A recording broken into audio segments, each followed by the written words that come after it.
Good afternoon. We are Group 19 and we are analyzing the sales data of Rossman stores based in UK. Our primary data set consists of historical sales data of each store, and our secondary data set consists of supplemental information such as store type, assortment of stores, and some competitor data.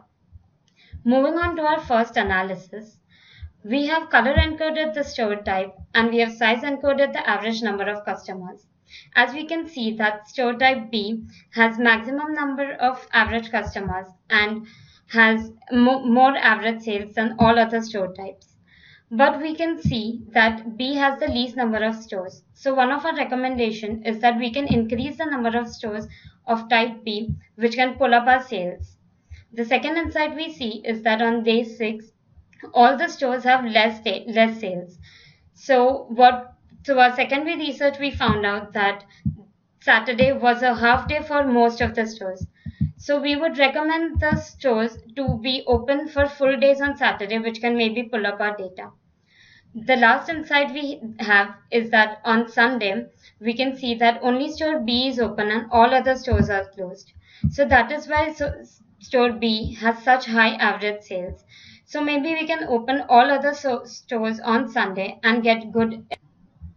Going forward, we are studying the impact of school holidays and promotions on our sales.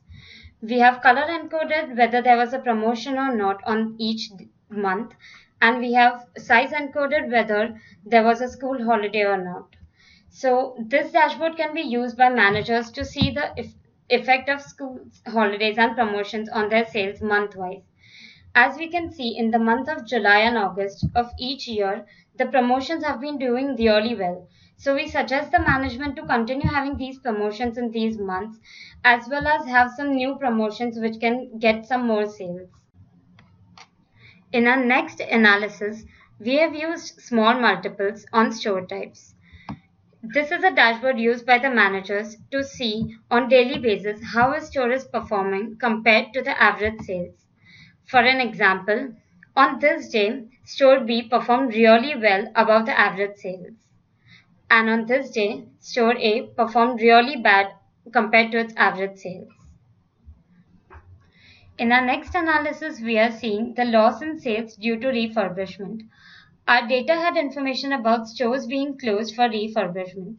So as you can see, store number 1081 was closed for 153 days apart from the holidays, and due to that, it lost sales of around $900,000, which was a big amount. In our next analysis, we are studying the effect of our competitors on our sales. For this, we have created clusters using the distance of our competitors and the year of their establishment. For this cluster analysis, we have used only those stores which had their competitors set up in 2013, 14, and 15. Our cluster 1 has those stores where the competitor distance was really less. Cluster 2 has those stores where the distance was average, and cluster 3 has those stores where the distance was maximum. So as here we can see, when we click on store 52, the competitor was opened in April 2014 and the distance was 450 meters. On the right, we can see that on April 2014, there was a drop in sales which can be seen in May 2014 data. For our next analysis, we have used a planogram, which is basically mapping an image to be used as a filter. For each store, the assortment of all its products is very important. So we have created a dashboard for the manager to see which assortment does the best for his type of store. As here we can see, the assortment A for type C has such an average sale. Similarly, we can see the average sale for each type of assortment. The manager can understand which assortment does best using this, and he can make arrangements to change other assortments or better his sales using this. This type of planogram is very useful for managers of retail stores to understand which product is to be placed where.